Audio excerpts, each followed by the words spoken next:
Empezamos entonces. Mientras nos acabamos de acomodar, yo os voy contando que en esta mesa vamos a hablar sobre pobreza infantil.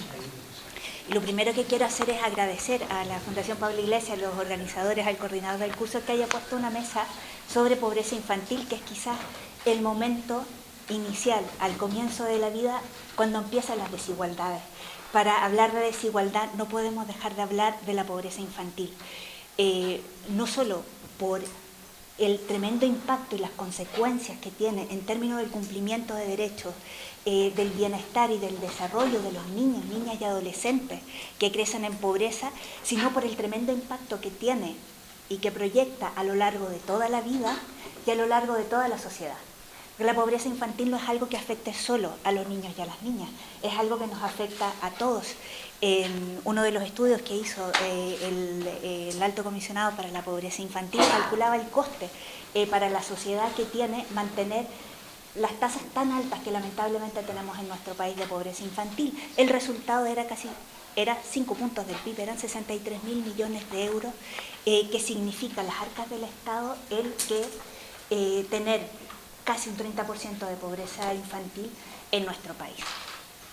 Cuando hablamos de pobreza, tenemos la tentación de quedarnos a vivir en el diagnóstico, ¿no? Esto para la gente que estamos en el ámbito de la pobreza, pues es algo que, porque como nos parece que es algo de lo que no hay suficiente conciencia y sensibilización, tendemos a hablar mucho del diagnóstico, pero aquí me han dado una instrucción clara y yo soy una persona muy obediente. Aquí estamos para hablar de políticas, es decir, para hablar de cómo podemos abordar y cómo podemos disminuir la brecha que afecta, la brecha de desigualdad que afecta a los niños y niñas. Para esto vamos a contar con una mesa estupenda. Voy a empezar presentando a Albert Acarón Feixas. Albert es investigador del Centro de Investigaciones Sociológicas, es exdirector del Alto Comisionado para la Lucha contra la Pobreza Infantil y doctor en Ciencias Sociales por el Instituto Universitario Europeo de Florencia. Tenemos también a Carlos Ucías Rodado, que es licenciado en Ciencias Políticas y Sociología. Carlos lleva trabajando en el ámbito de la lucha contra la pobreza y la exclusión desde que todo esto era campo, en el tercer sector. Exactamente. Es presidente de la Red Europea de Lucha contra la Pobreza y la Exclusión en Castilla-La Mancha, en España y en Europa. Es decir, si hablamos de políticas multiniveles, él es la persona que representa en sí misma el multinivel. También nos acompaña Alba Lanao, es profesora e investigadora.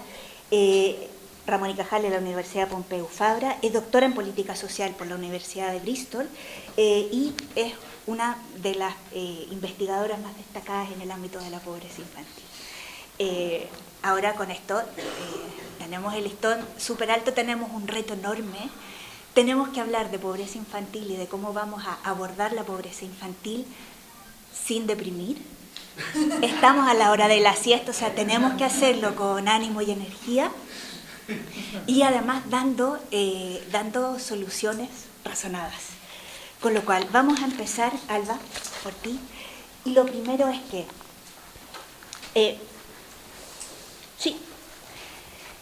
quizás lo primero que pensamos cuando hablamos de pobreza es en falta de dinero. Y cuando hablamos de cómo solucionar la pobreza infantil, hablamos de prestaciones económicas, pensamos en prestaciones económicas. Pues parece razonable pensar en que la principal política contra la pobreza infantil deba ser la transferencia de recursos. Y entonces, políticas de transferencia son efectivas, de qué manera afectan a los hogares que tienen niños, niñas y adolescentes y cómo reaccionan los mecanismos de vulnerabilidad económica a las prestaciones económicas. Vale, vamos a intentar aquí ser súper breves porque hay tantísimas preguntas luego que es lo guay. A ver, ¿las transferencias son efectivas? Pues obviamente sí, ¿no? O sea, las familias a las que llegan, cuando llegan, que sabemos que eso a veces está siendo un poco complicado, son tremendamente efectivas. Y lo son por dos razones, ¿no? Como gran política de reducir pobreza infantil. La primera es porque sabemos, por digamos, cualquier tipo de estudio que queramos ver. Me giro, vale, perdón. Sí, perdón. Si no me oís al final me decís, que soy profe, entonces estoy como muy acostumbrada. Sabemos que las familias priorizan en su gran mayoría la infancia, ¿no? O sea, luego hay excepciones, como el caso que nos ha contado la compañera antes, ¿no? De que todos... que son casos excepcionales que impactan mucho, pero en general, si nos ponemos a contar, ¿no? La gran mayoría de familias ponen por delante, a la hora de gastar dinero, las necesidades de los niños. Entonces, dar dinero a las familias es una manera de garantizar los derechos de la infancia. Y la otra razón por la que las transferencias son fundamentales tiene que ver con que a veces nosotros imaginamos la pobreza como una cosa como estática, ¿no? La gente tiene muy bajos ingresos y entonces son pobres. Y eso es cierto, o sea, obviamente bajos ingresos, pobreza, pero en realidad para la gran mayoría de gente que está en situaciones de pobreza, lo que les pasa es que tienen situaciones muy irregulares. Tienen un mes en el que ganan más, otro mes en el que ganan menos, hay una pérdida de empleo, hay una temporalidad, etcétera, etcétera. Y lo que permite las prestaciones es precisamente ofrecer un cierto nivel de estabilidad, ¿no? y de poder planificar, saber que tengo este dinero que voy a poder usar para las cosas de los niños, por ejemplo, ¿no? Entonces, incluso prestaciones muy pequeñas, y os voy a dar como algunos ejemplos de un proyecto que tenemos ahora, que hemos hecho con familias en Barcelona, que se llama Pobreza Infantil, y entonces les hemos preguntado a ellos, pues eso, cómo les impactan, básicamente cómo hacen frente a dificultades económicas, ¿no? Y uno de los temas que me sorprendió es que tenemos cosas como el CAPI o el Fondo 016 en Barcelona, que son una ayuda de 100 euros, imaginaros, ¿no? Dirías, bueno, mi expectativa de que a una familia que está más o menos en la línea de pobreza le lleguen 100 euros es que te van a decir, vale, bien, pero no les cambia la vida. Y en cambio lo que hemos encontrado es que sí, que la gente nos dice, mira, es que con estos 100 euros yo ahora le tengo que poner aparatos a los niños y puedo. O puedo ahorrar para ese tipo de cosas. Son prestaciones, de nuevo, muy bajas, obviamente no les va a arreglar, o sea, no te soluciona todo, digamos, pero sí que te permite esta planificación y dar respuesta a situaciones temporales. Y entonces las transferencias no solo es la cuantía, sino también la capacidad de planificar. Yo creo que lo dejo ahí para que no... Vale.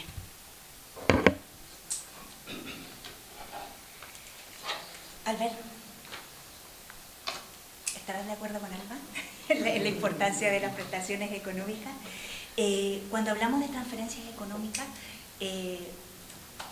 hay muchos tipos. Alba citaba dos: el CAPI, que es un tipo de prestación, el Fondo 016 El complemento de infancia. El complemento de infancia, sí, el complemento de infancia. ¿Qué criterios deberían cumplir, qué criterios deberían tener este tipo de transferencias de prestaciones para ser herramientas útiles y efectivas para la lucha contra la pobreza infantil?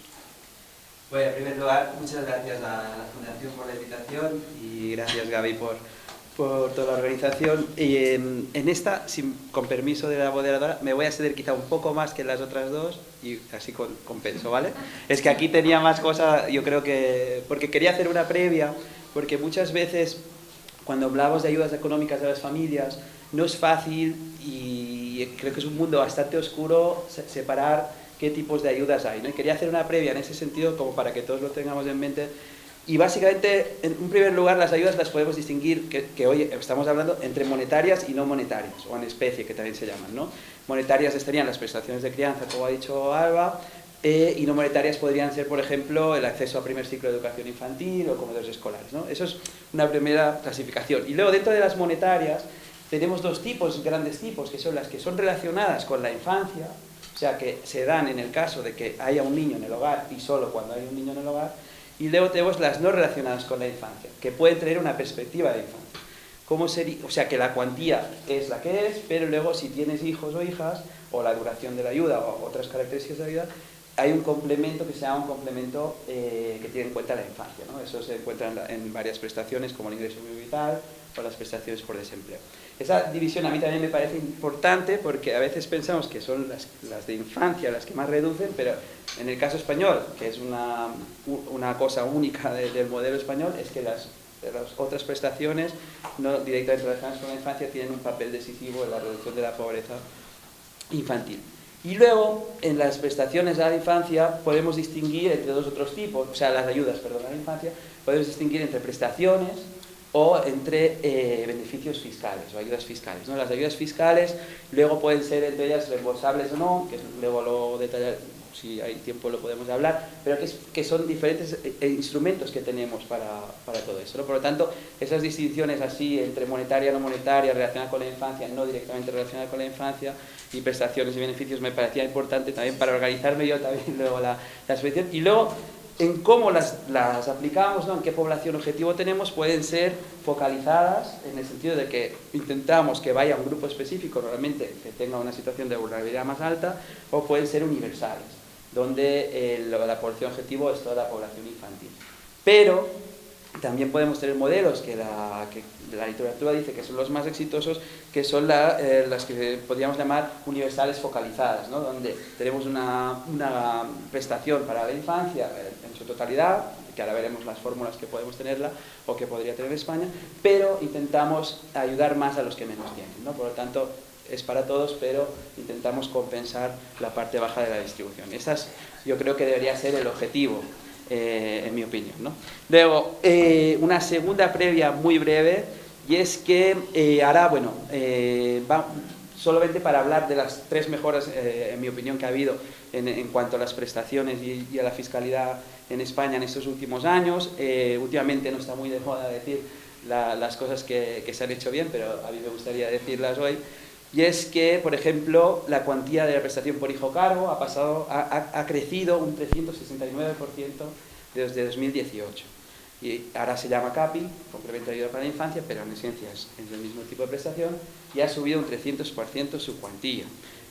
También ha subido significativamente su cobertura a la población que pretende llegar, ¿no? Perdón, que llega efectivamente, perdón. Y que pretende llegar también en la legitimidad, que es el 3 veces superior a las que dan acceso al ingreso mínimo vital. Por lo tanto, llega a muchas más familias, a muchos más niños de los que llegaba la otra prestación existente anteriormente, que era la prestación por hijo a cargo. Por lo tanto, otra mejora muy significativa, porque además en algunos casos llega por encima del umbral de pobreza, dependiendo de la estructura del hogar, ¿no? Y luego, el otro gran avance, que no se habla mucho, pero es la expansión de la elegibilidad de las deducción por maternidad, ¿no? Que también ahora llega no solo a madres trabajadoras, sino a madres desempleadas. ¿Podrías explicar un poquito más eso? Porque a lo mejor eso no... Luego, si quieres, a las preguntas, porque voy ahora a los criterios, que era la pregunta, perdón, que he hecho las 2 previas como para situarme, pero ahora voy a los criterios. Esto era la introducción. Sí, perdón, pero las otras seré mucho más corto, ¿eh? A las otras 2, te lo juro. Y ahora serían los 4 criterios de las políticas que preguntaba Gaby, perdonad por la introducción.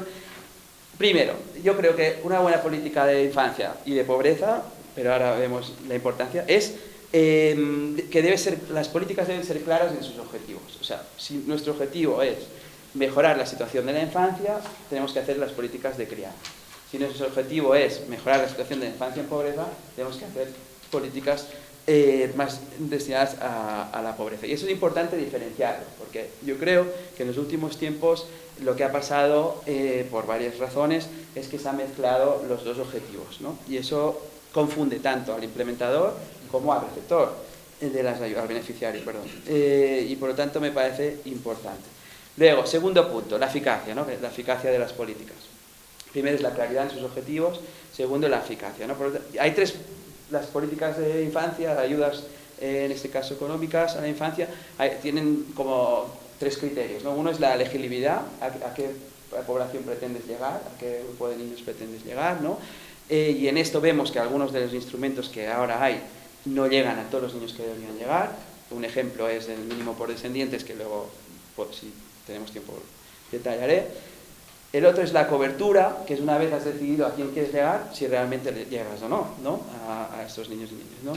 Y ese es el principal problema que tenemos en la actualidad, ¿no? Tenemos que mejorar, ser capaces de mejorar, y lo podemos ver en algunas cuestiones como a qué niños y niñas estamos llegando, y si estamos llegando a todos los que tienen derecho, ¿no? Y eso es el aspecto clave. Y luego un factor fundamental, que es el que decía Alba, es la adecuación, que en el fondo es cuánto dinero perciben, ¿no? Ahora mismo la cuantía media del complemento de ayuda para la infancia está en torno a los 60 euros por niño. Por lo tanto, esto también hay campo de mejora, tal y como hemos dicho que hemos mejorado mucho en esto, pero sí que hay campo de mejora también en la adecuación o en la cuantía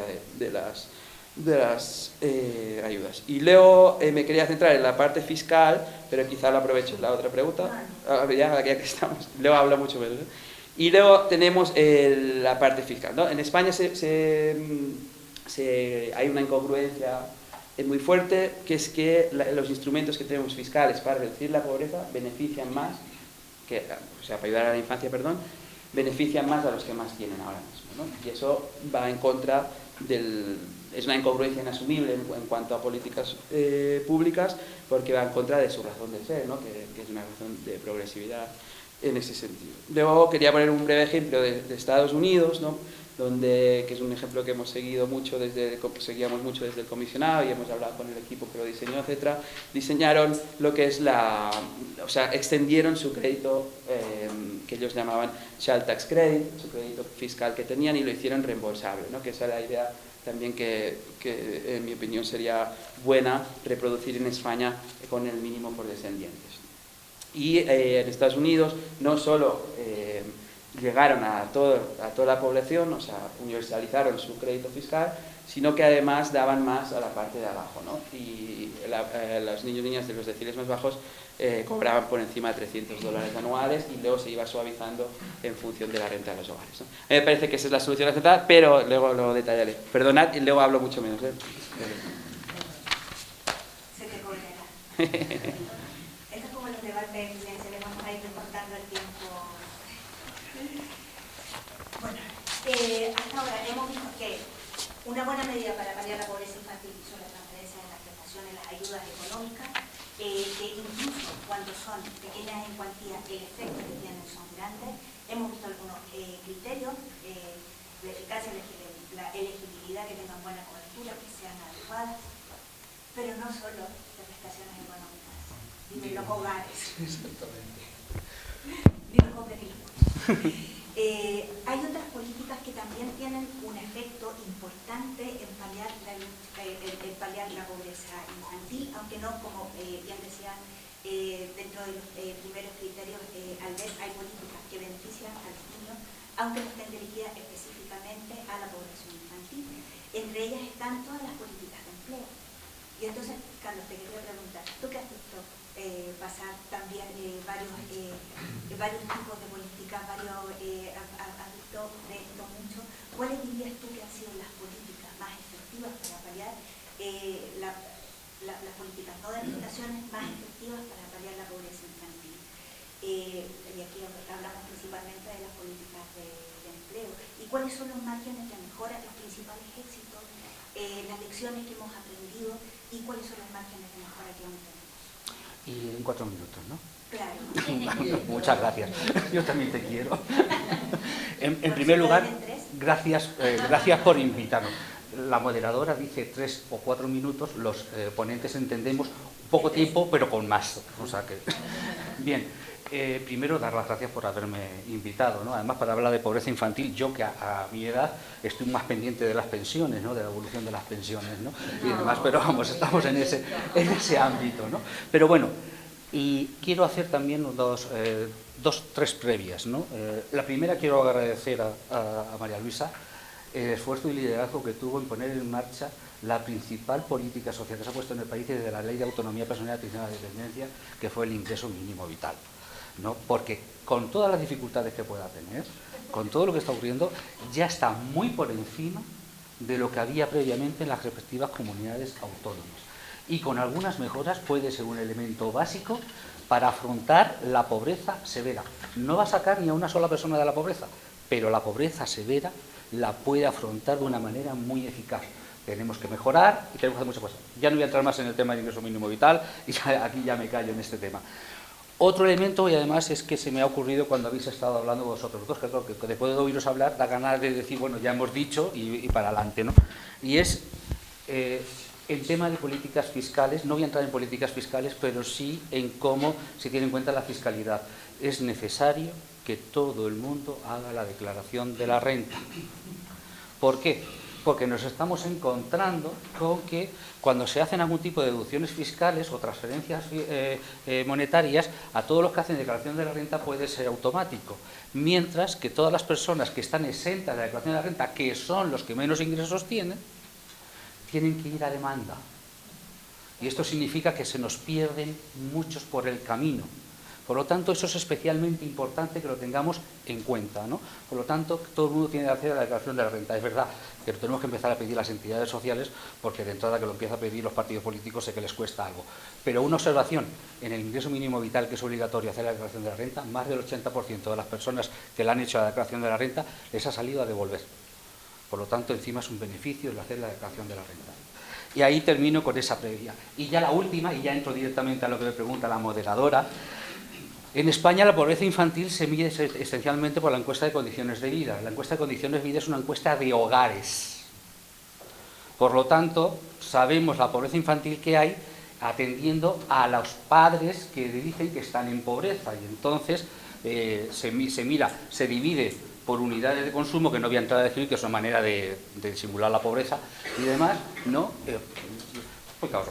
¿No? Es una manera de disimular un poco la pobreza y entonces nos encontramos que así es como calculamos la pobreza infantil, ¿no?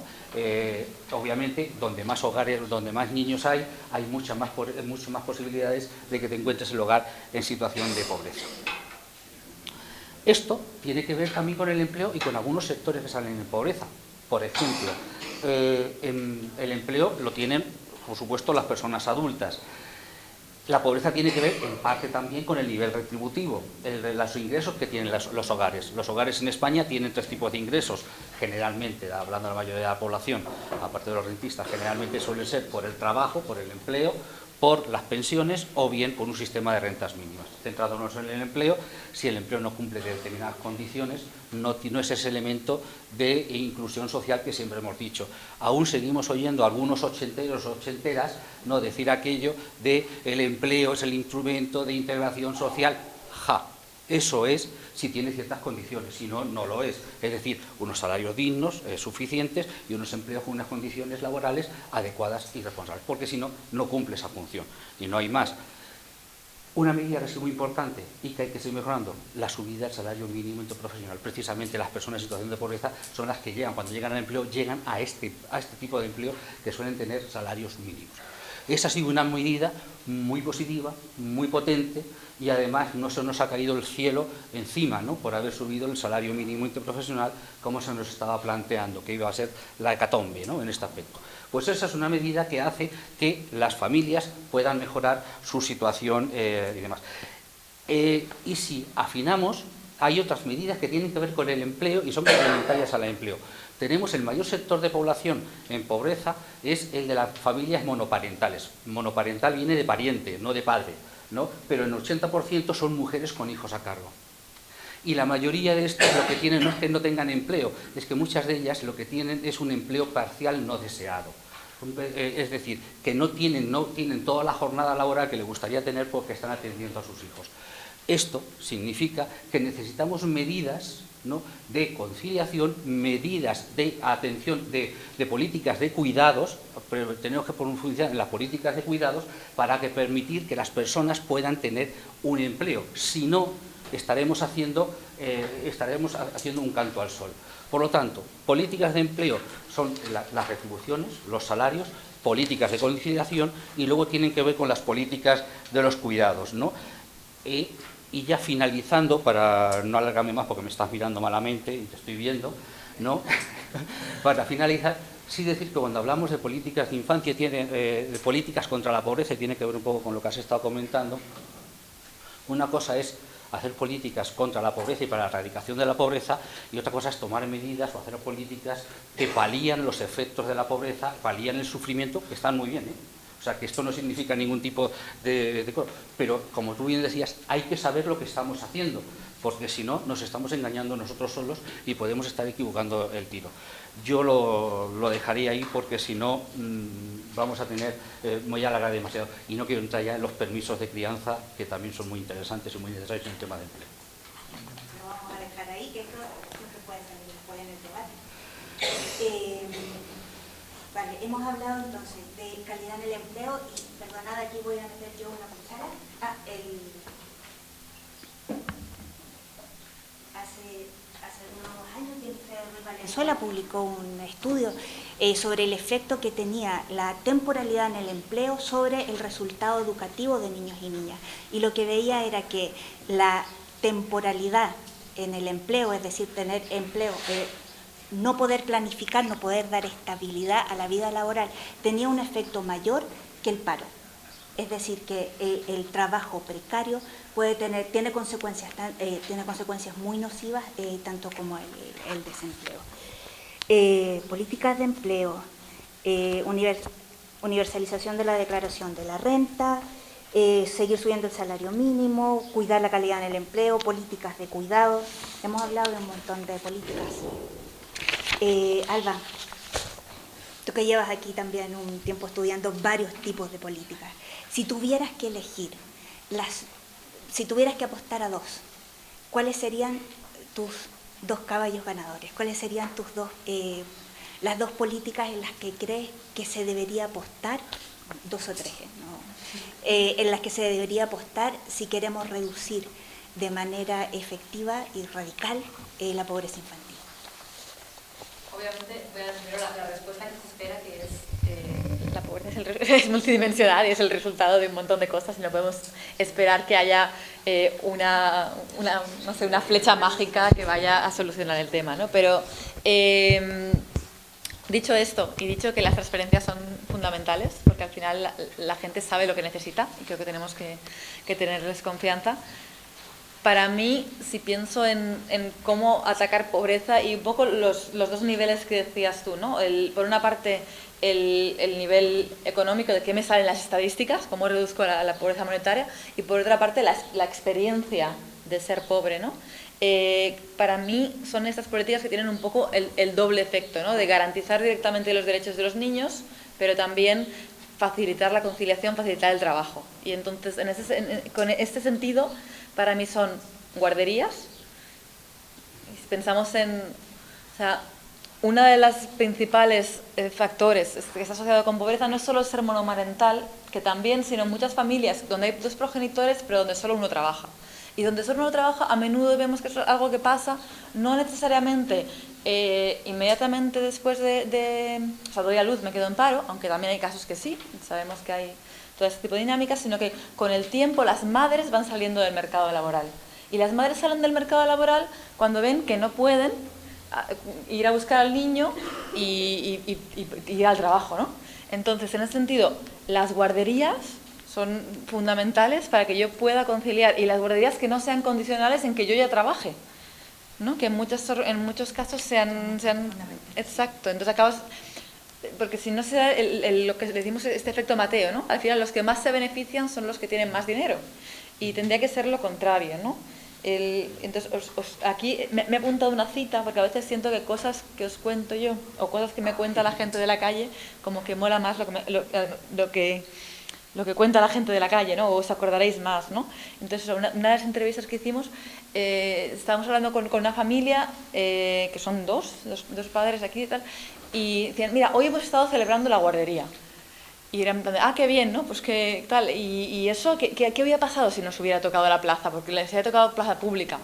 No sé, bueno, pues habría tenido que dejar de trabajar probablemente, ¿no? Es una cosa muy, muy directa que no pensamos.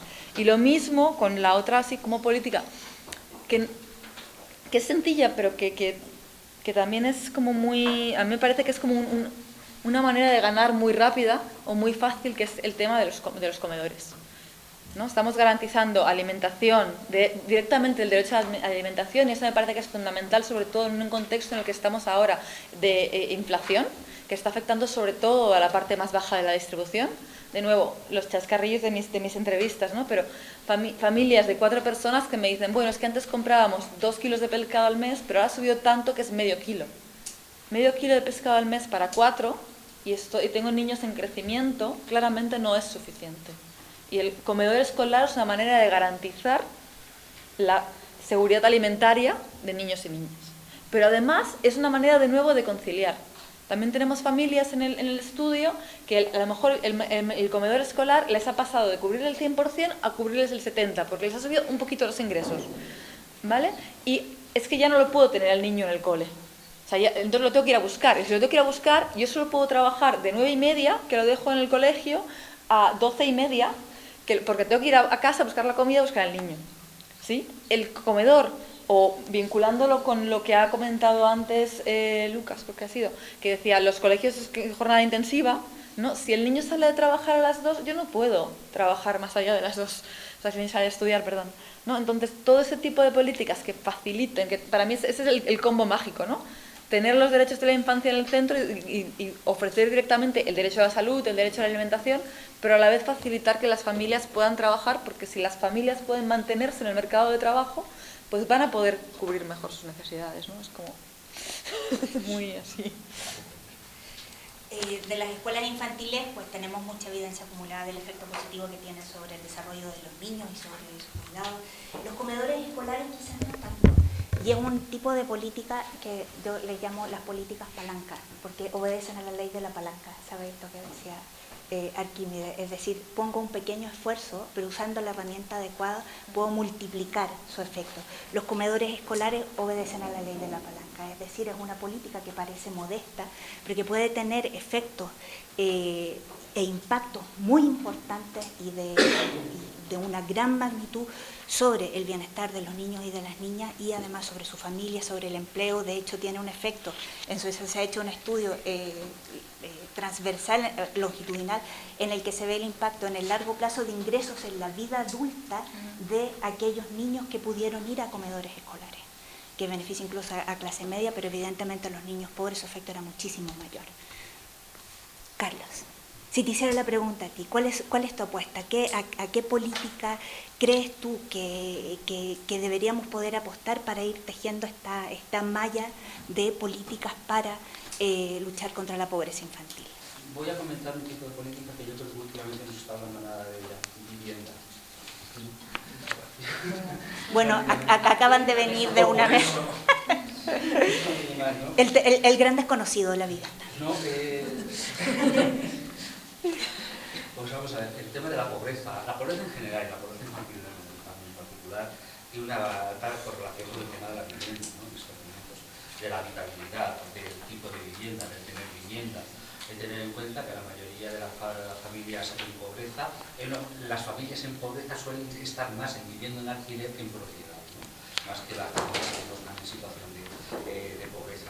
Y ahora ya sabemos todos que los alquileres están más caros, más altos que las hipotecas, ¿no? Muchos de estos que están en alquiler no porque no quieren tener una hipoteca, porque nadie se lo va a dar, ¿no? Por el tipo de empleo que suelen tener, el tipo de la velocidad de ingresos y estas historias, ¿no? Y esto hace que a las familias en pobreza les sea más caro el poder tener vivienda.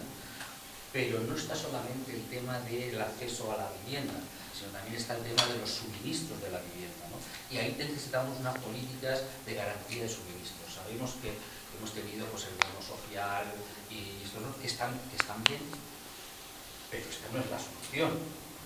La historia está en que primero habrá que tener unas políticas energéticas determinadas, las energéticas tendrán que pagar los impuestos que tendrán que pagar, y luego la gente tiene que tener los ingresos suficientes para poder pagar sus propios gastos. Pero bueno, tenemos esto, pero hay que garantizar como un derecho de los hogares el acceso al agua, el acceso a la energía y el acceso a Internet.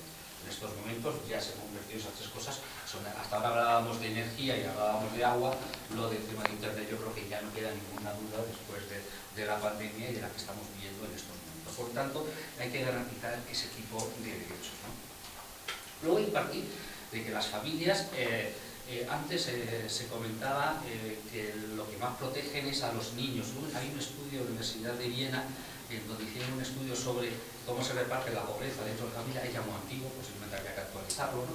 Y la más pobre era la madre, ¿no? Se protegía mucho al padre y a los hijos, ¿no? Y quien se llevaba el palo era la madre, ¿no? Generalmente. Esto, dicho de otra manera, es feminización de la pobreza, pero dicho de otra manera. Por lo tanto, las políticas de vivienda son especialmente importantes, el tener acceso a la vivienda, pero las condiciones de la vivienda.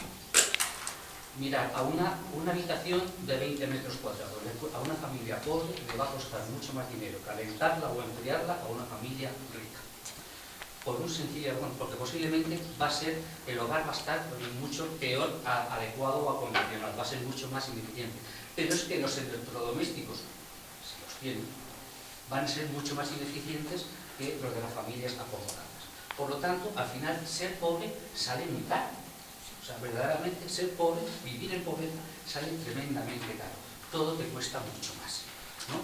Y esto hace que afecte a la pobreza infantil. Si tenemos a los niños cuando salen del colegio, ¿no? Llegan a casa. Una casa que, a ver, ¿cómo condicionan? Si se ha hablado del tema de la comunidad gitana, pues algo se habrá dicho sobre el tema este. No, y deberíamos hablar de asentamientos. No, sí, por ejemplo, ¿no? Y demás, que verdaderamente estamos viendo cómo ahí tenemos unas situaciones de altísima precariedad, ¿no? Si vamos a los asentamientos, donde los niños están estudiando con una vela. O sea, estamos en uno de los países más ricos del mundo, ¿no? Que no se nos olvide. Que con todos nuestros problemas, incluso en los mayores momentos de crisis, estábamos viviendo en uno de los países más ricos del mundo, ¿no? Por lo tanto, el tema de la vivienda para mí es esencial. Y esto nos lleva a otro tipo de cosas, como el tema de los suministros para la vivienda, que nos parece especialmente importante que se contemplen. Y luego hay dos elementos que se vinculan con dos tipos de políticas. Es necesario una política de familias, y la política de familia va más allá de las ayudas a la familia, sino con tener en cuenta lo que ocurre. Vamos a ver, una familia no tiene pobreza energética, pobreza infantil, feminización de la pobreza, pobreza farmacéutica, pobreza alimentaria, pobreza, para que se nos vaya ocurriendo. Son pobres y lo viven como tal.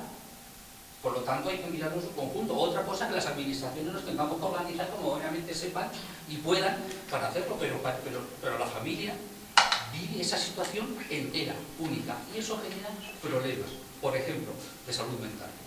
Además, voy a parafrasear a una mujer de una frase que tú quieres conocer porque la pusiste precisamente en un informe, y además de participación de personas en pobreza, una mujer que tenía hijos, que tenía empleo, y lo que nos venía a decir, es terrible que cuando entra algo con una mano y está gastado con la otra. Estoy permanentemente decidiendo, compro esto o pago aquello, hago esto o hago lo otro. Y luego los niños. Mamá, esto, no. Mamá, aquello, no. Mamá, lo otro, tampoco. Mamá, siempre es no. ¿Para qué te voy a pedir nada? Y decía esta mujer, terminaba diciendo, y eso es agotador mentalmente, es un agotamiento de vida, es tremendo. Eso es pobreza, eso es vivir en pobreza. Y eso, la vivienda es uno de los elementos esenciales, y más en estos momentos, que la vivienda está llevando a personas que monetariamente no se supone que están en pobreza, pero no les permite el poder tener esa vida y están viviendo en situación como si estuviesen en pobreza. Por lo tanto, la vivienda para mí es un elemento esencial. Carlos, la dimensión de la vivienda es esencial para la salud mental, para las condiciones de vida de los niños y de las niñas. ¿Qué políticas de viviendas crees tú que habría que apostar? Hay elementos que se han anunciado hoy algunas medidas, de hecho, que pueden ir en una buena dirección. Primero hay que cumplir la ley de vivienda, que ya aporta elementos que son bastante importantes, ¿no? Y no simplemente por determinado tipo de prejuicios no querer aplicarla, porque la ha aprobado Menganito, sino que es necesario aplicar la ley de vivienda. Segundo, tenemos que tener unas políticas, vamos a ver, es necesario crear vivienda en alquiler, pública en alquiler, estamos muy debajo, pero eso se tarda unos años, y es verdad que ya se han puesto en marcha bastantes recursos. Hay que poner más, o sea, hay que ser más, digamos, más osados, ¿no?, en ese ámbito, pero eso tarda unos años, desde que alguien dice vamos a construir viviendas en el alquiler hasta que se construyen, primero tiene que pasar desde el Estado a las comunidades autónomas y después licitaciones y demás, 4 años, 5 años, hasta que tenemos la vivienda. Mientras tanto, tenemos que hacer apoyo a las personas que están viviendo en estos momentos en alquiler, y ello focalizaría mucho a los matrimonios jóvenes, a las parejas jóvenes, que precisamente, y sobre todo con hijos, que es donde más se tiene que actuar. Y ojo, que no exista ningún tipo de incompatibilidad entre las ayudas a la vivienda con otro tipo de prestaciones y demás, que en algunos casos se puede dar esa incompatibilidad, y al final lo que haces es espantar a la propia persona, a la propia ciudadanía, a la hora de la petición de determinados tipos de ayudas. Hemos ido hablando de políticas educativas, prestaciones de ayuda, beneficios fiscales, políticas de empleo, políticas de vivienda, de mejora de habitabilidad de las viviendas, escuelas infantiles, comedores escolares. Hay un montón de elementos puestos en el debate. Y entonces, como al ver ha gastado mucho tiempo, ahora sí lo vamos a cobrar en forma de, creo que es la pregunta más complicada, o sea, te lo vamos a trasladar en términos de dificultad. Tenemos varias políticas funcionando al mismo tiempo, en distintas combinaciones. ¿Tenemos alguna evidencia sobre cuál es la mejor combinación de políticas educativas, de ayudas y prestaciones? ¿Tenemos alguna pista que nos diga, este es el pack, esta es la malla, esta es, con estos hilos, esta es la red que mejor protege y asegura a los niños y niñas que viven en pobreza? Sí, muy complicada, pero voy a intentar, Albert, sí, ahora voy a ser muy breve. Bueno, básicamente, lo ha dicho Alba, no hay ninguna política que por sí sola funcione, ¿no? Por lo tanto, se ideó ese concepto, ¿no?, de la red de seguridad ampliada con una perspectiva de ciclo de vida, ¿no? Por lo tanto, tenemos que pensar las políticas como interacciones, no como sumas. Y eso es importante en este sentido. Luego, la otra cosa que yo creo que tenemos que hacer es, porque creo que eso también se confunde, es la solución de la pobreza, o sea, cambiar el presente de los niños con transformar su futuro, que ese es el ciclo de vida, ¿no? Y esos son dos tipos de políticas distintas, ¿no? Unas son para garantizar el derecho, que eso está reconocido como derecho, de no vivir en pobreza cuando eres un niño o niña, pero luego también de dar oportunidades para que tu próxima generación no viva en la misma situación, ¿no? Por lo tanto, tenemos que diferenciar entre cambiar el presente y transformar el futuro, y son políticas distintas, ¿no? Entre transformar el presente para romper el círculo, ¿no?, de herencia de la pobreza, ¿no?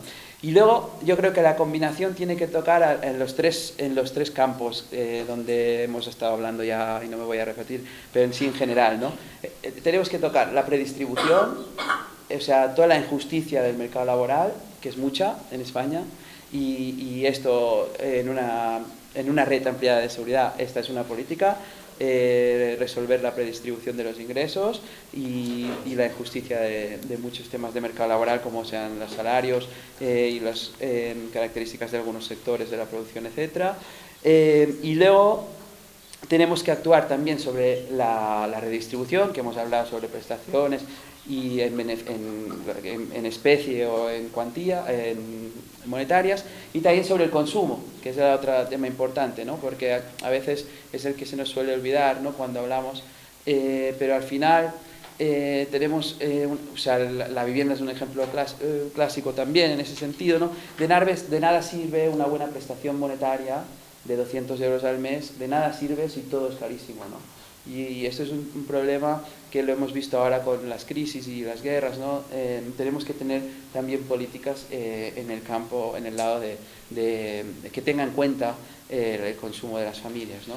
Y en ese sentido, los comedores, por ejemplo, como decíais, tocan varios de esos temas, sobre todo la distribución y del impacto en el consumo de las familias en por ejemplo, productos saludables, ¿no?, si están bien hechos. Y luego, bueno, no me extiendo más aquí así a corto, y la última me extiendo un poco más. Gracias. ¿Te das cuenta que no has respondido, no? Sí, no, bueno, o sea, como ya han dicho muchos ejemplos de políticas, o sea, de redistributivas, consumo y la de redistributivas, que pueden ser en especie o en... Pero si quieres te doy algún ejemplo más. Por ejemplo... A ver, se te iba a cobrar de alguna manera. Si me dejas un segundo, la que no hemos tocado y es más peligrosa, y así la dejamos también para el debate, es la inmigración. Peligrosa, yo estudio mucho la inmigración y la pobreza, ¿no? La inmigración, ¿no? Yo creo que, muy rápidamente, ahora mismo las personas inmigrantes de España representan el 18% de la población, y entre los niños entre los de 0 a 18 representan el 31% de los niños, ¿no? Y luego creo que estamos siendo profundamente injustos con los niños y las familias inmigrantes en España.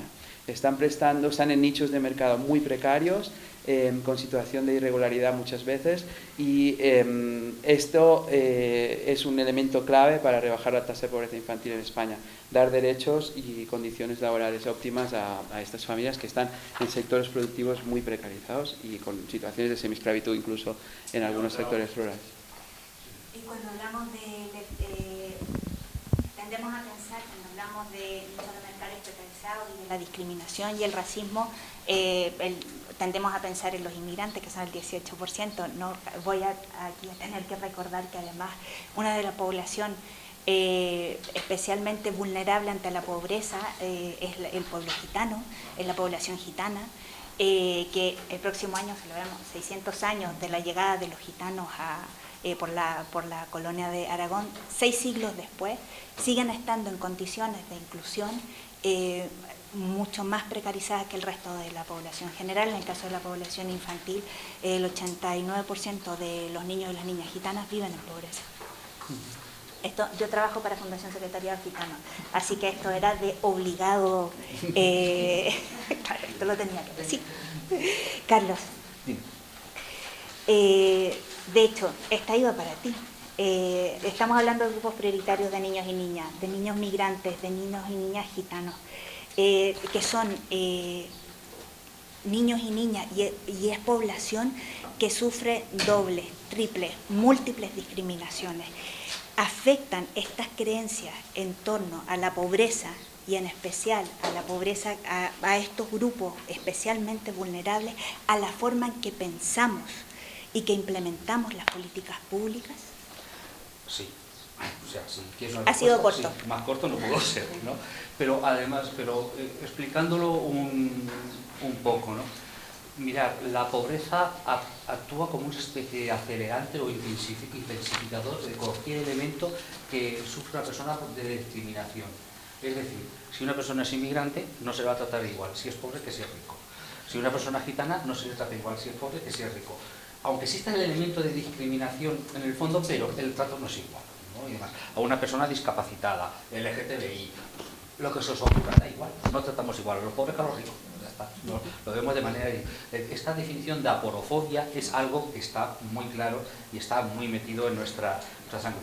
Y luego voy a dar una noticia de alcance. Creo que a lo mejor esto no lo conocéis, pero las madres y los padres en pobreza también quieren a sus hijos y a sus hijas. ¡Sorpresa!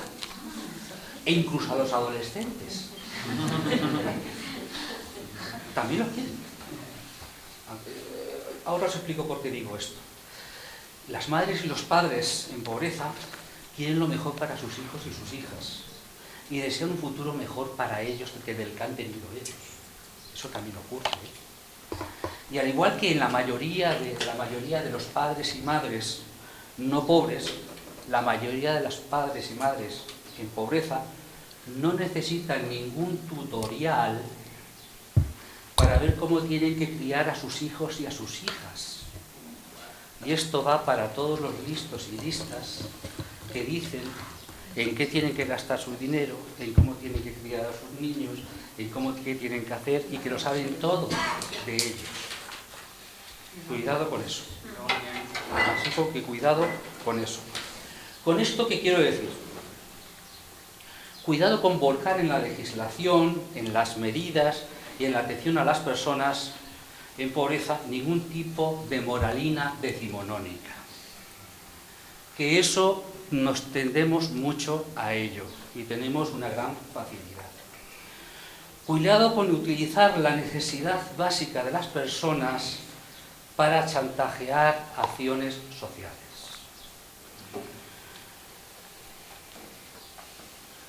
Voy a moderar el lenguaje. No, está bien. La posibilidad de la necesidad de cambio de hábitos y que en algunos casos es necesario, debe basarse en la educación, en el diálogo y en el consenso con las propias personas que están en situación de pobreza y exclusión social. Las personas en pobreza conservan todos sus derechos y su dignidad. Esto como preámbulo para cualquier tipo de política. Y yo sé que todos consideramos que es algo obvio. Os puedo asegurar que no lo es. Llevo, antes ha dicho claramente, Magdalena Central Gómez, que llevaba casi desde el hombre de piedra y demás, y es verdad, en esto, y demás, he visto a muchos responsables políticos, a muchos técnicos, a muchos profesionales, a miembros de la academia, a agentes sociales, que tela cuando les oyes hablar. O sea, cuidado con trasladar este tipo de moralinas, ¿no?, a las políticas.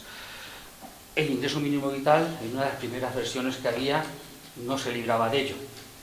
Cuando se empezó a hacer ya verdaderamente, hubo que decirles, yo hice un recordatorio a Gabriela, se lo he contado alguna vez, no sé si a María Luisa también, que se lo conté y demás.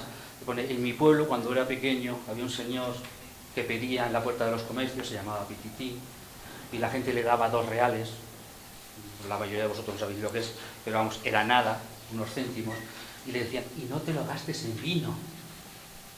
O sea, es ya lo que faltaba, además, los 2 reales y no te lo gastes en vino, ¿no? O cuando te llevaban las señoras de la caridad a tu casa a la cesta con la comida, que eran garbanzos, judías, pasta, lo que comen los pobres, a ver si me entendéis, según ellas, ¿no? Y demás. Y luego le decían, y ve a misa, hija mía, que Dios te ayude. O sea, encima, una contraprestación. Vamos a ver.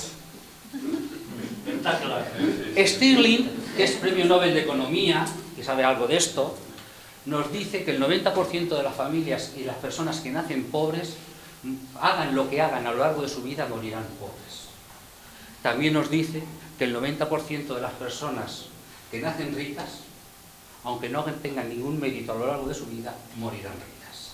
A lo mejor no es el 90, es el 89, puede ser el 91, eso puede variar en algunas cosas. Esto quiere decir que es estructural, es decir, que tenemos que tener políticas claras contra la pobreza. Cuidado con teorías peregrinas como las que esas nos dicen de la fuente, que cuanto más agua llegue, irá cayendo, llenará el primer vaso, luego el segundo vaso, tercero, luego el último vaso, así como si estuvieses esperando que cayese el agua. Claro, primero llena a los ricos, después a los demás, y eso es mentira. Primeramente es indigna la comparación, y segundo, los ricos hacen más grande el vaso de arriba, para que caiga menos agua. Por lo tanto, cuidado con eso, y ya me callo, y con esto de verdad que te calles, que digo. Cuando hemos hecho algún tipo de políticas, tenemos que focalizarlas, lo decías tú al principio, y estoy totalmente de acuerdo con ello, tenemos que focalizar qué es lo que queremos conseguir. Esas políticas holísticas que tienen que ver con los ingresos de las familias, con la sanidad, con la educación, con los servicios sociales, con la vivienda y con las políticas económicas y fiscales. Porque si no metemos en el tema, en esta onda, las políticas fiscales, estamos hablando de ciencia ficción. Por lo tanto, o metemos las políticas fiscales con una fiscalidad justa, o no conseguiremos verdaderamente poder luchar, erradicar la pobreza, ni paliar sin siquiera muchas veces los efectos de las mismas. Y ya me vale. La teoría del chorreo, la meritocracia y otros animales mitológicos. Bueno, nos decías que hagan lo que hagan, quien nace pobre morirá pobre. Vamos a intentar dar un puntito de esperanza, que estamos hablando de políticas efectivas para poder romper ese círculo de la pobreza. Directamente, si no, no sale. Y hablando de pobreza infantil, uno de los grandes hitos de los últimos años es la Garantía Infantil Europea. Es la Garantía Infantil Europea, que se aprueba en el año 2021 y que, para los que no lo sepáis, es una recomendación del Consejo de la Unión Europea en el que insta a los Estados a garantizar 6 derechos básicos: acceso a la salud, acceso a la vivienda, acceso a la educación y actividades extraescolares, acceso a educación infantil, especialmente para niños de 0 a 3 años, bueno, en nuestro caso, nutrición y salud, y acceso a comedores escolares. Es decir, desde la Unión Europea se ha impulsado y además se ha instado a que el 5% del Fondo Social Europeo se destine a que los niños y niñas en pobreza puedan acceder a estos 6 derechos básicos. Además, destaca algunos grupos que son especialmente vulnerables. La garantía infantil va dirigida a niños en pobreza. Destaca la especial protección que merecen niños y niñas de origen migrante, que ya hemos hablado aquí, niños y niñas del pueblo gitano, niños y niñas con discapacidad, niños que llegan solos a España, aquellos niños y adolescentes que viven en centros de protección, etc. Alba, tú has estado trabajando también en alguno de los documentos previos de garantía infantil. Te querría preguntar, ¿cuáles son los principales retos que ves en la implementación de una política que abarca tantos ámbitos distintos? Y por otro lado, ¿qué tipo de ajustes se deberían realizar para poder atender a todos los niños y niñas en pobreza, pero además atendiendo la especial particularidad de estos grupos que han sido indicados como especialmente vulnerables? Vale. Muy fácil, ¿verdad? Sí. Tengo la solución aquí apuntada. Pero ahora os lo cuento. También voy a hacer un mini preámbulo muy chiquitito, lo prometo, pero primero para decir que qué difícil seguir a este señor que acaba de arreglarnos así el país muy rápidamente. Carlos, gracias. Luego te quiero dos respuestitas. Una, lo del 90% es cierto a nivel global. En España vamos un poco mejor. Y en muchos casos la pobreza es algo que cambia a lo largo... Es algo que cambia a lo largo de la vida, ¿sí? O sea, se concentra, somos pobres de pequeños, somos pobres cuando nos jubilamos y tenemos un periodo de bienestar en medio, ¿no? Y entonces, un ciclo vital, digamos. Y lo importante de esto es que a veces que sí que es verdad que hay una reproducción de la pobreza, pero que no por ello seamos derrotistas y pensemos que es incambiable, ¿no? No es algo que hemos heredado. Y la otra cosa, por alusiones, el estudio este que tú comentabas de Viena, lo publiqué aquí en España hace un par de años. Entonces tenemos los datos actualizados para España si los quieres. Estupendo. Pero bueno, te lo así agradezco como... porque es verdad que los conocía, pero... Yo te lo mando. Vale. Y se te dará. ¿Querías el estudio actualizado? Pues Lo tenemos para España y para Europa. Y luego el tema de garantía infantil, respuesta en dos partes, muy breve también, pero...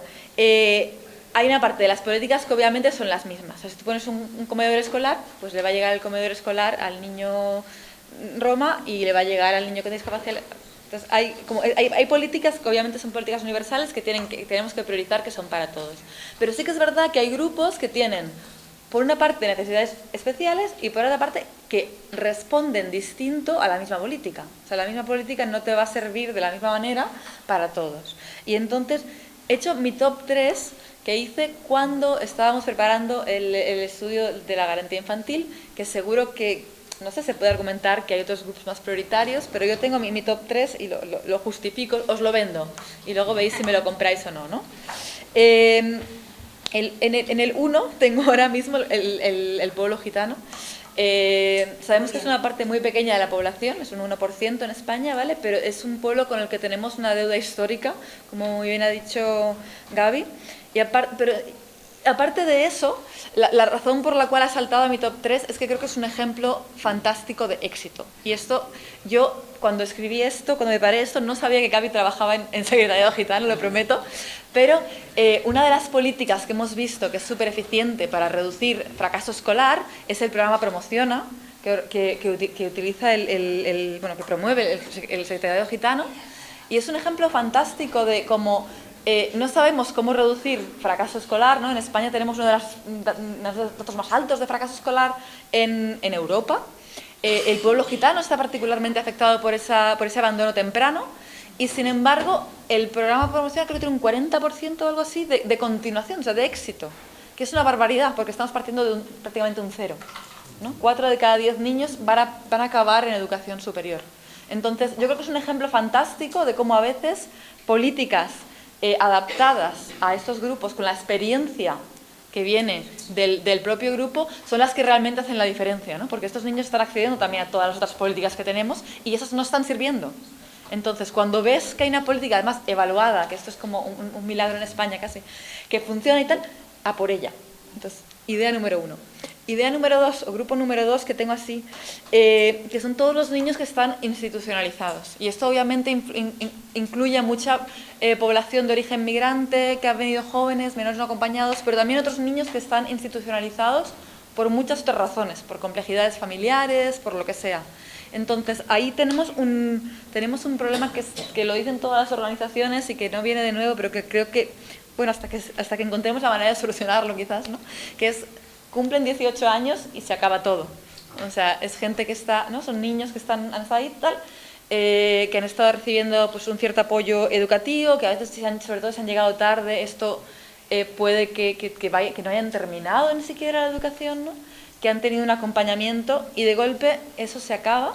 Y entonces hay países que están jugando ahora con ideas de programas de garantías de ingresos para todos los niños que salen de la institucionalización, que tengan, exacto, que a los 18 años tengan un periodo en el que se les garantizan unos ingresos que les permita establecerse, estudiar, terminar de... ¿sí? Entonces me parece como uno de los grandes retos pendientes y de nuevo una necesidad muy específica y que es una parte de la población muy pequeña, con lo cual el coste no sería tan alto, pero realmente creo que cambiaría vidas. Y el tercer grupo que quiero así como poner en tal es el de los niños con discapacidad, y la principal razón por la que quiero ponerlos porque es uno de los temas en los que buscamos y buscamos y buscamos y no encontramos nada. En España tenemos la suerte de tener un sistema de salud fantástico y los niños con discapacidad se benefician de nuestro sistema de salud.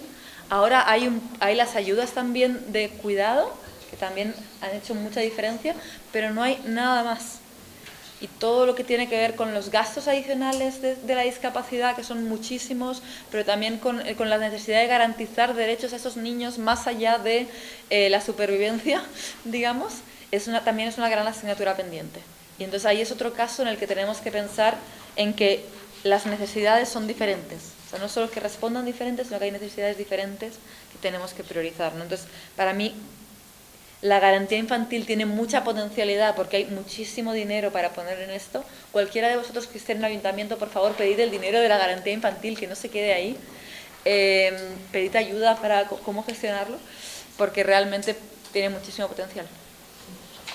Es decir, hay grupos de niños y niñas a los cuales tendremos que ir a buscar y para los cuales tendremos que adecuar y adaptar a sus especiales necesidades para hacer efectivos sus derechos.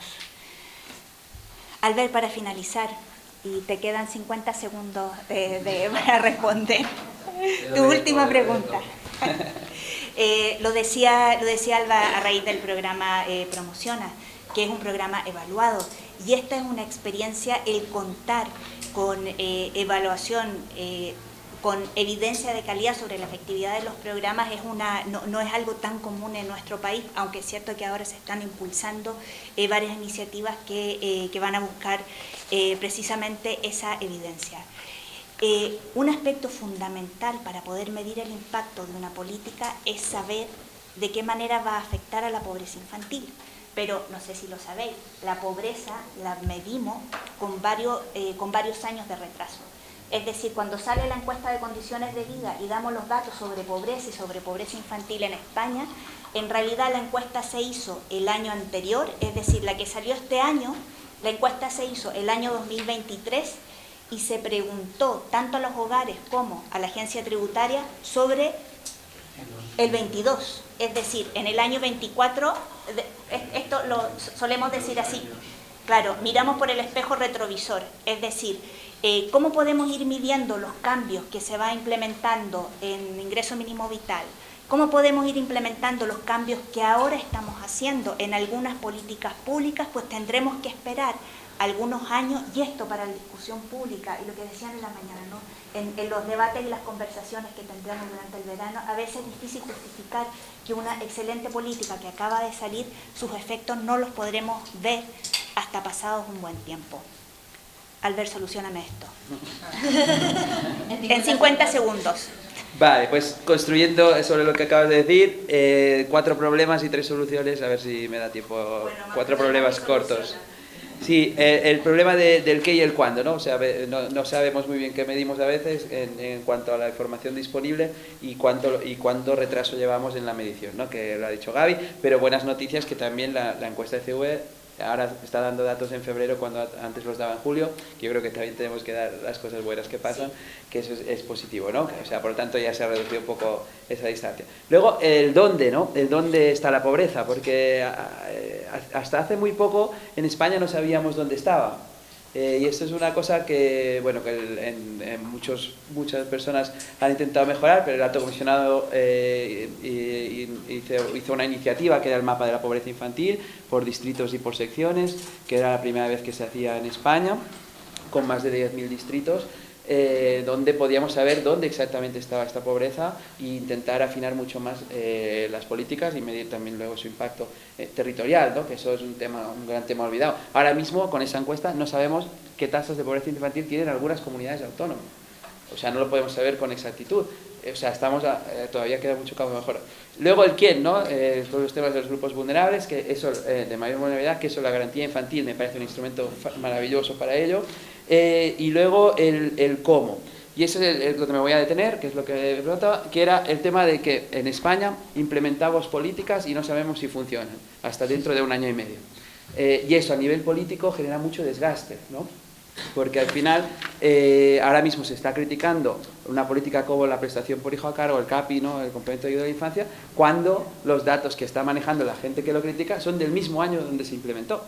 Luego, yo creo que aquí tenemos que intentar ser un poco más justos también en esos tiempos, ¿no? Y por lo tanto hay que evaluar las cosas. Luego, soluciones. La primera es reducir el tiempo de publicación de las estadísticas oficiales, que como hemos visto ha mejorado al menos unos 4 meses ahora mismo, ¿no? Es una primera solución.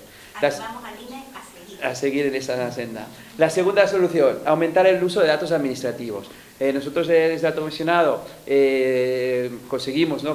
También en la primera etapa del comisionado y luego en la segunda, conseguimos tener esos datos administrativos que todavía tienen muchas posibilidades de ser interoperables, ¿no? Que todavía no hemos descubierto o que estábamos en ello, pero que se puede seguir en cómo interoperabilizarlos a nivel también territorial, a la vez que de varios puntos de vista, con datos de la agencia tributaria, de Hacienda, de Seguridad Social, etc. Y luego tenemos lo que quería hablaros rápidamente aquí, que es lo que podemos hacer para anticiparnos a todo eso, ¿no? Que son los modelos predictivos de pobreza. Y eso es lo que yo quería hablar rápidamente, que es lo que se ha hecho en otros países, ¿no? Donde se intenta predecir qué pobreza vamos a tener mes a mes, ¿no? Y eso nos ayuda a que cuando ponemos una ayuda en abril, por ejemplo, en junio podemos estar ya viendo qué impacto está teniendo real en la población infantil, cosa que ahora vemos con mucho retraso, ¿no? Nos permite, por lo tanto, medir la volatilidad interanual de la pobreza, que como decía Alba, pues es cambiante también durante el año en muchas familias, y también hay periodos estacionales como el verano, etcétera, donde nos permite ver todos esos problemas. Y luego nos permite evaluar el impacto a tiempo real de lo que estamos haciendo, no como ahora que tenemos una prestación que estamos evaluando con mucho retraso, ¿no? Y por lo tanto, ¿cómo se puede hacer eso? Ya con eso termino.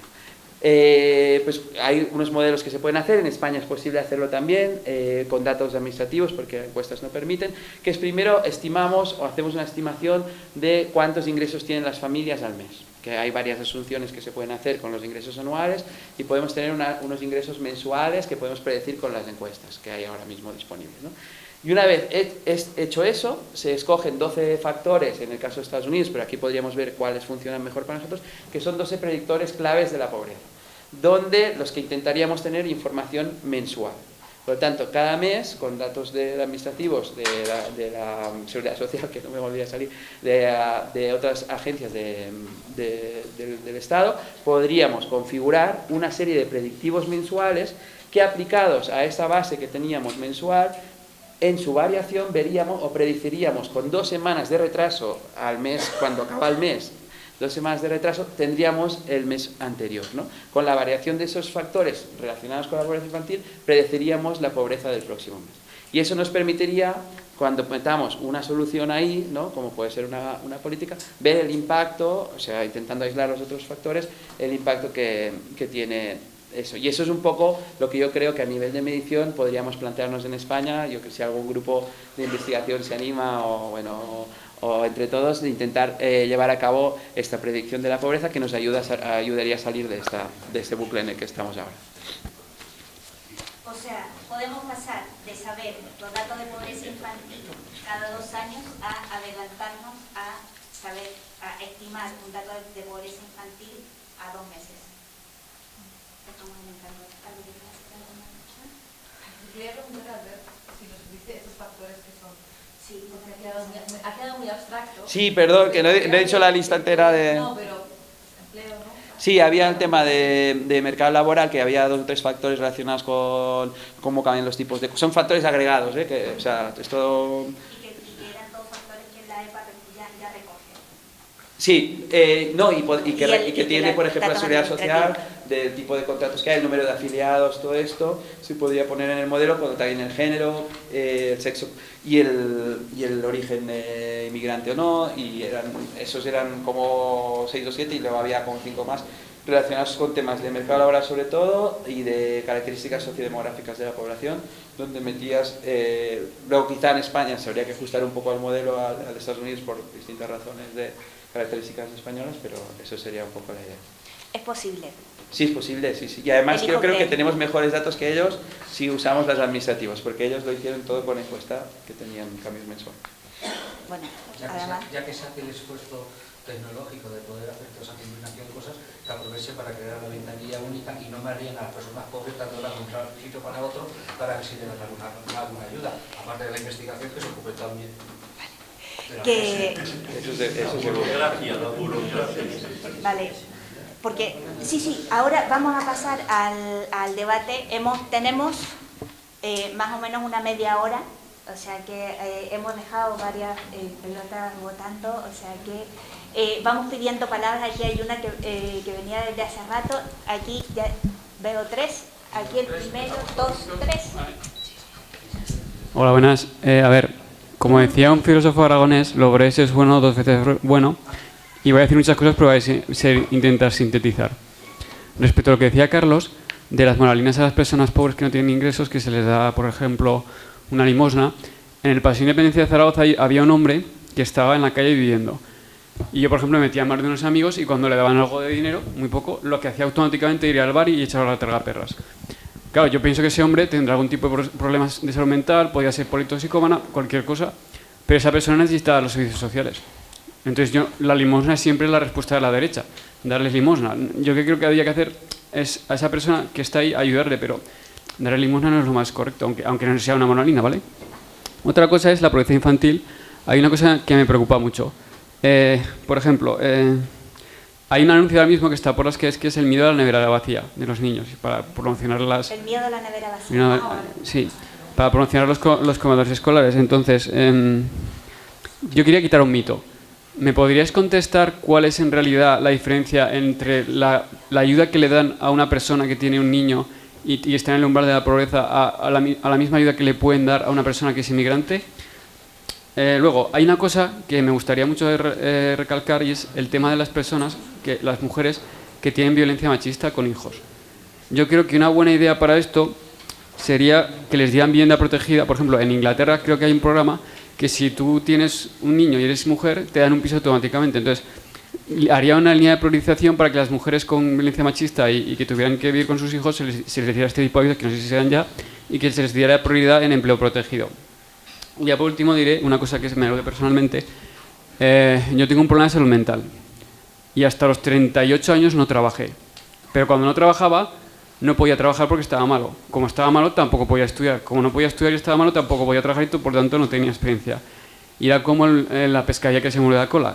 ¿Qué hice? Empecé a hacer campos de trabajo en verano. Luego hice voluntariados. Luego hice un voluntariado de un año en Francia. Y ya con eso conseguí, en un momento que las políticas activas del gobierno de Aragón para personas con discapacidad funcionaban, entré a formar parte de un empleo protegido que podía hacer. Ahora ya tengo 2 años y pico de experiencia laboral. Entonces, esa era la tercera pregunta. Y la última ya era, habéis hablado de qué hacer con los niños con discapacidad, que la administración no sabe qué hacer. Yo durante 3 o 4 veces hice un campo de trabajo con gente con parálisis cerebral y era súper divertido. Teníamos que vestirles, darles de comer, llevarlos a lavar y hacían bocha, que es como un juego que es como tirar a la petanca pero moviendo un dedito. Yo lo que haría sería dispositivos en los cuales la gente, las personas, se mezclaran con gente con todo tipo de discapacidades para que eso que se llama vacaciones familiares, porque así la gente con discapacidad se siente integrada durante un tiempo, 15, 20 días, y eso les permite, por lo tanto, poder sentirse más integrados. Incluso hay gente que ha ido a las Olimpiadas Paralímpicas con esto, no sé si al menos creo que son. Y eso es todo lo que quería decir. Muchas gracias. Muchas gracias. ¿Tenemos ahí otra palabra? Vamos a coger, si os parece bien, 3 o 4 y después respondemos a todos juntos. Vale. Tenemos aquí a 2... Yo simplemente te quería decir, Susias, bueno, yo tengo un amigo que siempre que le da €1 a alguien que está pidiendo, dice, bueno, es que no le voy a pedir la declaración de la renta para darle el euro. ¿eh? O sea que si se lo gasta en vino como si se va de lo que quiera, pues bueno, en fin, me parece totalmente surrealista.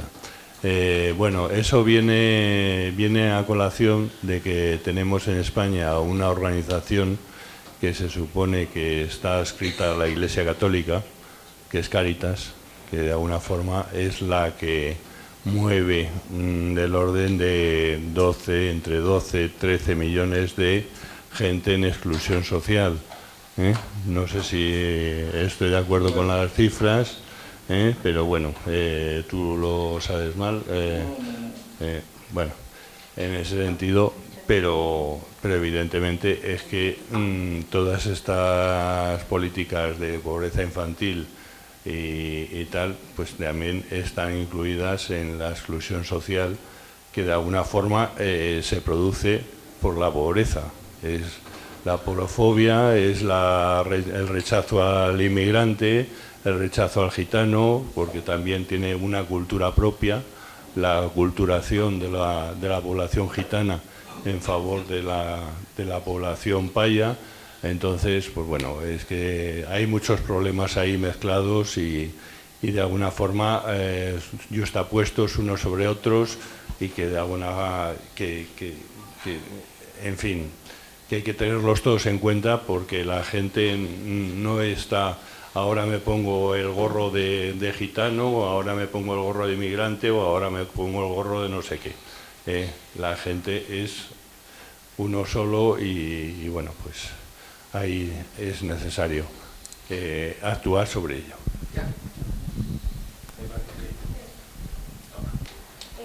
Hola, buenas tardes. Daros la enhorabuena por la ponencia, porque es muy interesante. Y aunque ya se ha tratado del tema, me gustaría que hicierais una reflexión, un poco vuestro punto de vista sobre la ley de inmigración. De inmigración.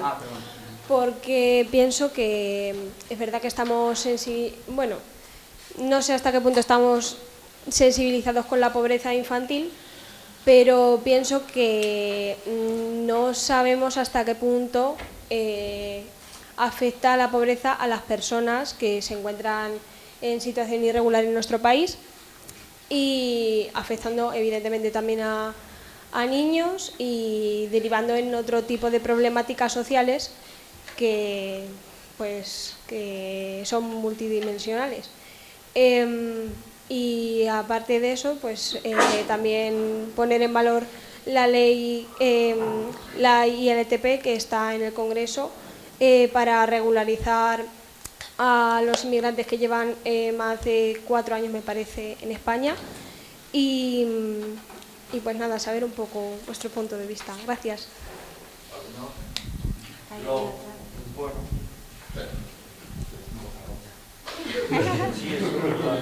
Eso es verdad. Nada, yo cortita. En primer lugar, gracias por la exposición. Quería saber su opinión sobre la medida de la prestación universal por crianza acompañada de una reforma fiscal. Yo, que me he tirado toda la vida profesional en la calle, pues llamo al tema de la pobreza a los caídos por la patria, por el sistema y por la mafia, la derecha. La derecha es el culpable de que la riqueza no sea, las políticas no sean, y como viene eso de la dictadura y lo que estamos viendo, pues esa es la problemática. Y de las políticas ilegales. Por eso me cierro siempre en la base de la política, un pacto de base de la política, para obligar el cumplimiento de todo, de la normativa, de la ley. Lo que tengan que invertir, vamos, por cojones.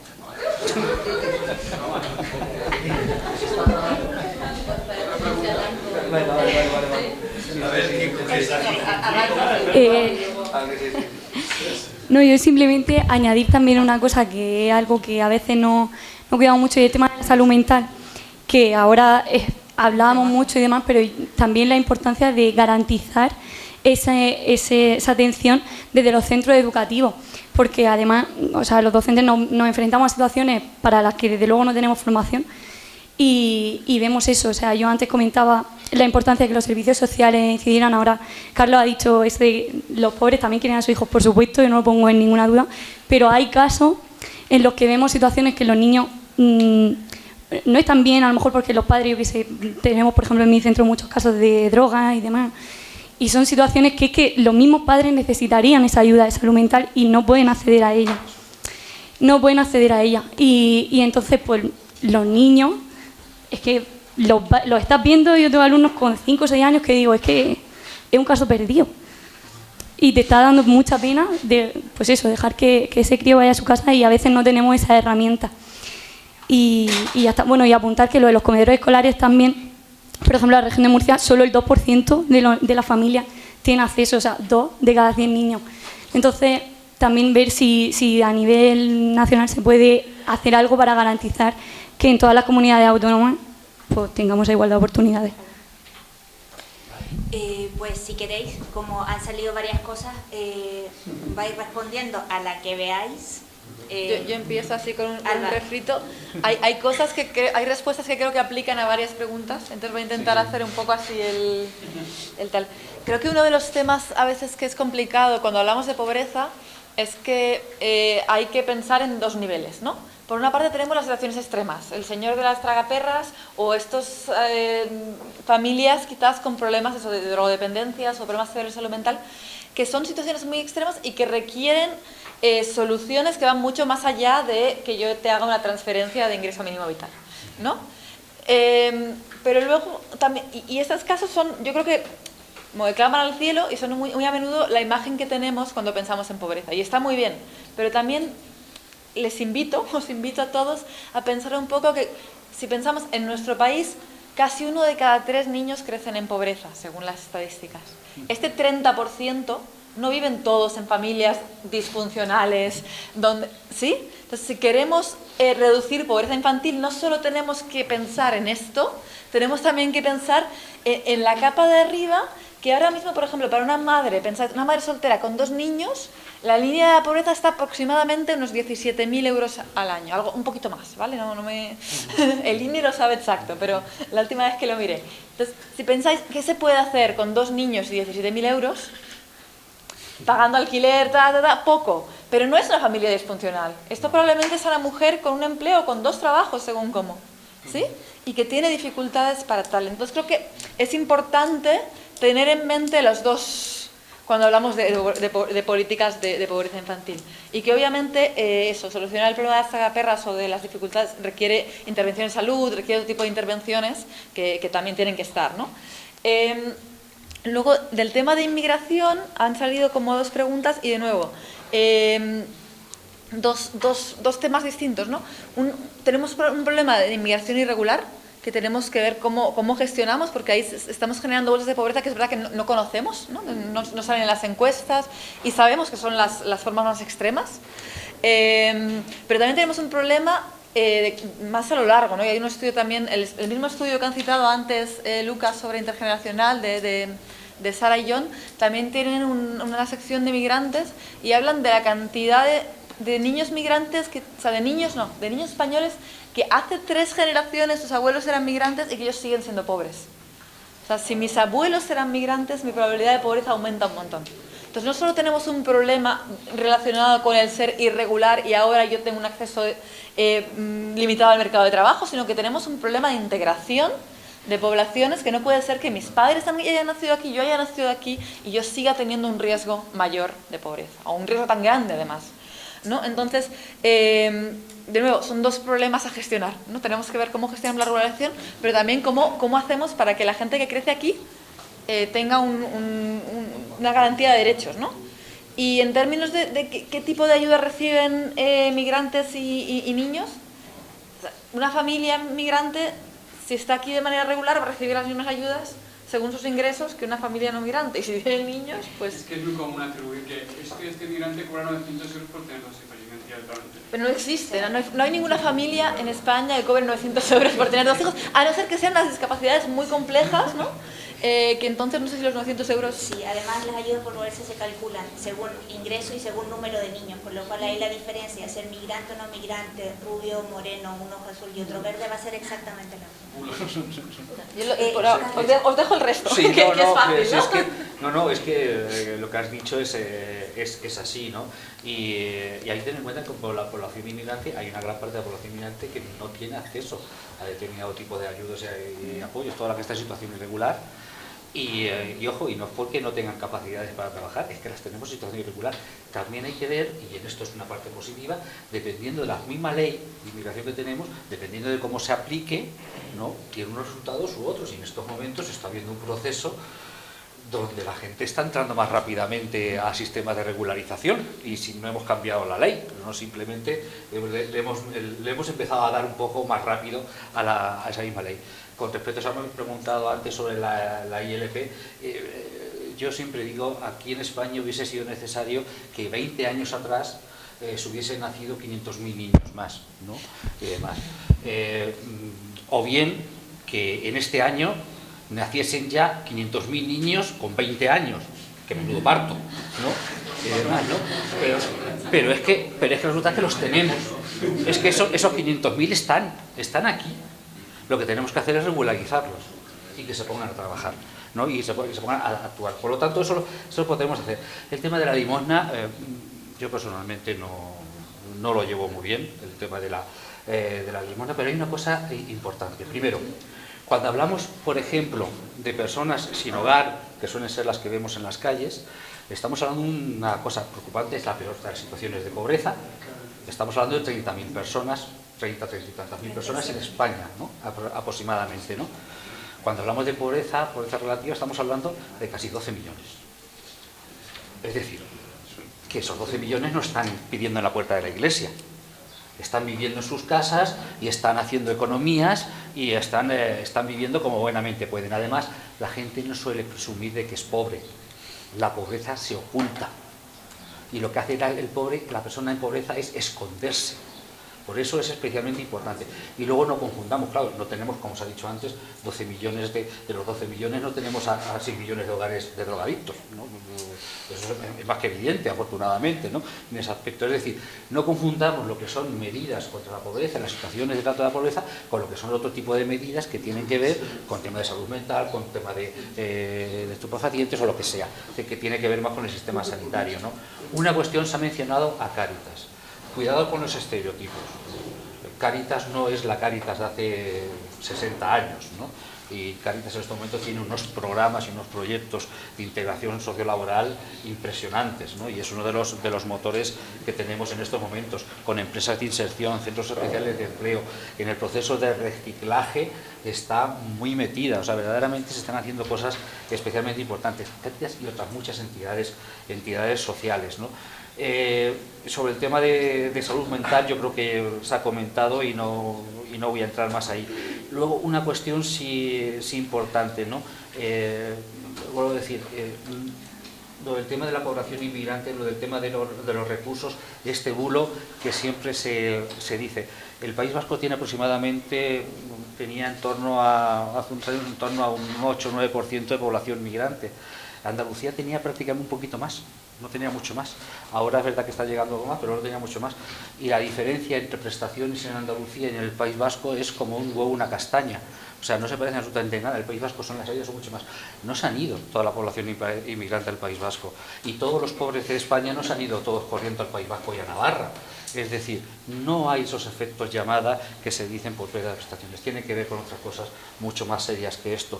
Y finalizo con el tema de la prestación universal por crianza. La prestación universal por crianza, lo bueno que tiene es que te quitas del medio la burocracia. Es lo primero que tiene. Y que no tiene que ser a demanda, porque eso se sabe. Y se puede hacer de manera automática a todo el mundo. Cualquier otro sistema, nos metemos en un sistema de demanda, ¿no? Que además te tiene que llevar un sistema burocrático añadido. Y tenemos que ver cómo lo hacemos. Pues se puede hacer por tramos de renta, eso también se puede hacer sin necesidad de llegar al tema de universalidad, porque los hijos que hay en las familias se conocen. Eso no hay ningún problema. Y se puede establecer que todos aquellos que tengan una renta inferior a 60.000, a 70.000, no sé, la cifra que se nos ocurra al año, pues que tengan derecho a esa prestación por crianza. Por lo tanto, se puede hacer, yo creo que es una medida que sería muy positiva, ¿no? Porque eso, pero con cuidado, porque ya ha salido alguien, algunos de los listos y listas, diciendo, y hay que ver en qué se pueden gastar este dinero. Volvemos a la misma. O sea, el dinero va a la familia, va a ir a la familia y los padres ya se van a encargar de cuidar a sus hijos, que no les hacen falta tutoriales ni ningún listo, ninguna lista de los que salen en televisión o que salen en ningún lado. De verdad, confiemos en la gente, confiemos en las familias. Nada más. Vale, bueno, yo creo que ya lo han respondido todo mucho mis compañeros. Los temas, sobre el tema educativo que preguntaba la compañera. Bueno, aquí nosotros desde Alto Cohesionado impulsamos, que no se llegó a materializar por tiempos, pero impulsábamos un programa que a mí me gustaba mucho y que yo creo que era complementario en el PROA, que eran las tutorías individualizadas en sectores distritos con altas tasas de pobreza infantil en España. Hicimos algunos intentos y bueno, una de nuestras ideas, bueno, están las parejas educativas, ¿no? Donde está el profesor-profesora y alguien más que ayuda realmente poner a todo el mundo en las mismas oportunidades en la clase, pero como esto es más costoso tal, nosotros habíamos pensado también en la idea de las tutorías individualizadas en los distritos más pobres de España, donde puede haber también más segregación escolar, que es como sabes, mejor que yo en este sentido, y ahí habíamos empezado a pensar una idea que ojalá alguien la recupere o la pueda recuperar si alguien cree que es interesante, que era que ya que las universidades tienen como una obligación, bueno, una posibilidad de hacer un retorno social, ¿no? a través de una cláusula que tienen, que no me acuerdo si es el 83 o algo así, de la regulación.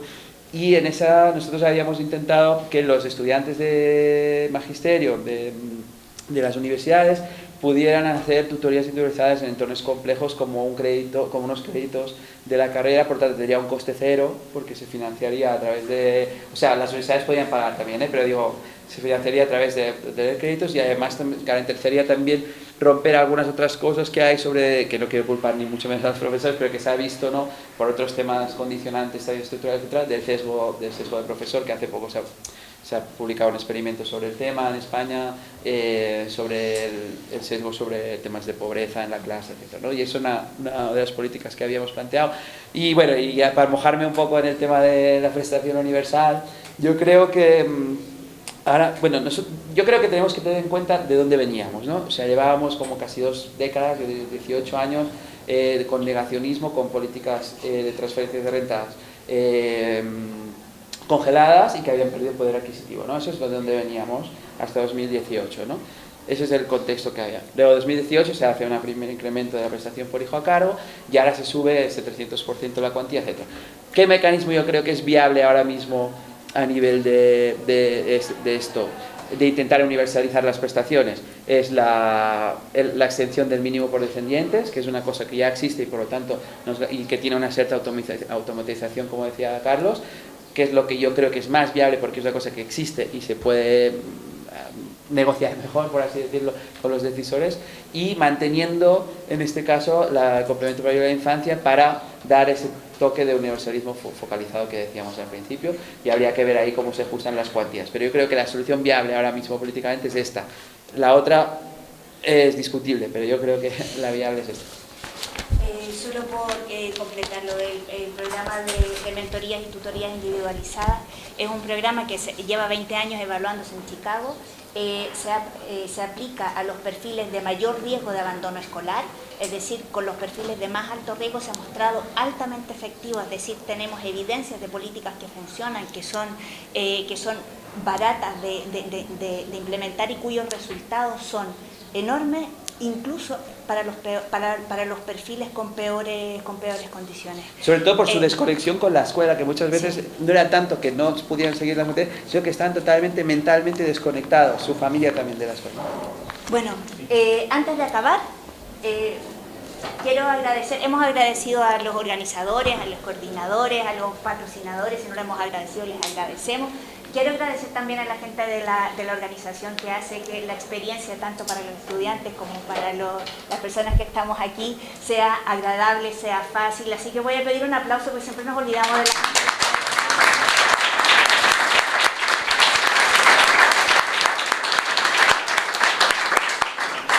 Una última frase, una frase para llevarse a casa, una. Si no hay, nos despedimos, porque... Yo voy a decir prestaciones focalizadas y servicios universales, así como eslogan mío. Pues yo voy a cerrar ahí porque esto me parece que es imposible añadirle más. Perfecto.